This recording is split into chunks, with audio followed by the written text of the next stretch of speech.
We can use the concat function to merge the contents of multiple cells. This function is mainly applied to merge character strings within a certain cell range or in different cells. Now we take a simple case as an example. We want to merge the domain names to form a complete website address. Click Formulas, click Insert Function, input concat in the dialog, and click OK.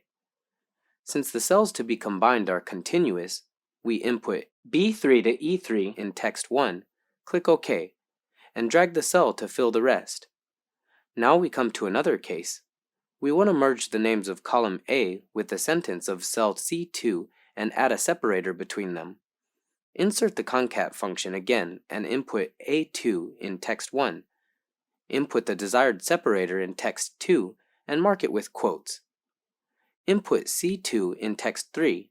In this case, we needed an absolute reference to cell C2, so press the shortcut key F4 to apply it. Lastly, click OK and drag the cell to fill the rest.